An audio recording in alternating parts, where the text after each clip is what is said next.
Good morning all of you. 12th physics chapter 3 current electricity में हमने topic पढ़ा है व्हीटस्टोन ब्रिज। उससे रिलेटेड यहाँ पे क्वेश्चन कर रहे हैं। तो क्वेश्चन नंबर 3 आपको इस टाइप का पैटर्न दिया गया है और इसमें ए और बी के बीच में रेजिस्टेंस फाइंड आउट करने के लिए बोला गया है। क्वेश्चन क्या है? Find resistance between A and B point. आपको ए और बी पॉइंट के बीच में रेजिस्टेंस फाइंड आउट करने के लिए कहा गया है। तो इसे कैसे करेंगे? इस पॉइंट का नाम मैंने सी डाल दिया, इसे डी डाल दिया। इस सर्किट को आप ऐसे समझ सकते हो, सपोज करो इन पॉइंटों पे ये फिक्स है, इसे यहां से पकड़ा और इस साइड में ओपन कर दिया। देखना कुछ सर्किट ऐसे नहीं बन जाएगा, A B C D.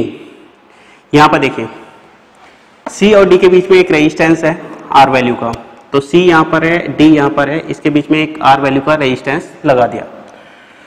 A और C के बीच में एक रेजिस्टेंस है R वैल्यू का, A यहाँ पर है, C यहाँ पर है, इसके बीच में एक R वैल्यू का रेजिस्टेंस लगा दिया।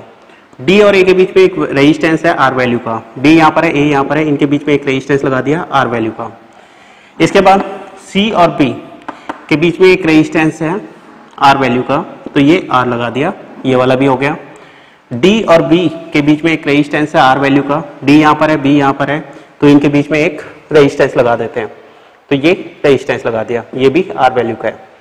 अब देखिए बैलेंस कंडीशन जो होती थी व्हीटस्टोन ब्रिज की, उसे ये सेटिस्फाई कर रहे हैं। तो इसका मतलब क्या है?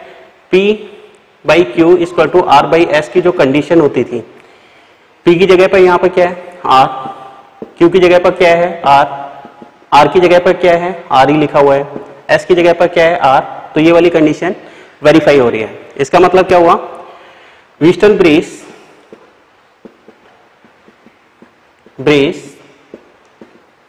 Is in balance condition. इसका मतलब है व्हीटस्टोन ब्रिज क्या हो गया? बैलेंस कंडीशन में। बैलेंस कंडीशन में होने का मतलब क्या है? Potential at C is equal to potential at D. Potential C point और डी पॉइंट पर इक्वल है, तो पोटेंशियल इक्वल होने का मतलब है potential difference across C D, ये क्या हो गया? जीरो। अगर पोटेंशियल डिफरेंस जीरो है तो इसका मतलब क्या हो गया? No current flow in C D branch. इस सर्किट की सी डी ब्रांच में कोई करंट फ्लो नहीं होगा। सो neglect resistance between them, resistance between resistance of this branch।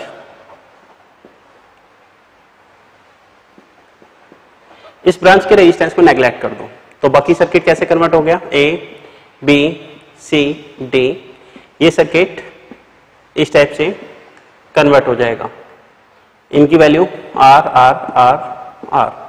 ए और बी के बीच में रेजिस्टेंस निकालना है, तो इसे सिंप्लीफाई करेंगे तो ये सर्किट इस टाइप से कन्वर्ट हो जाएगा। ये पॉइंट A, ये पॉइंट C और ये पॉइंट B।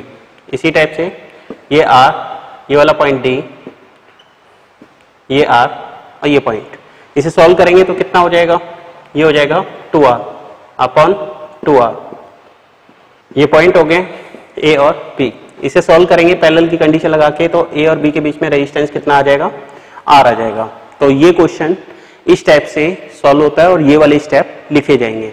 ठीक है, अब देखिए नेक्स्ट क्वेश्चन इसी टाइप से रिलेटेड है, उसे आपको बताते हैं, लेकिन डायग्राम थोड़ा सा चेंज हो जाता है जिसकी वजह से बच्चे कंफ्यूज हो जाते हैं। तो उसे समझना कैसे है वो अब बताते हैं नेक्स्ट लेक्चर में। ठीक है, थैंक यू।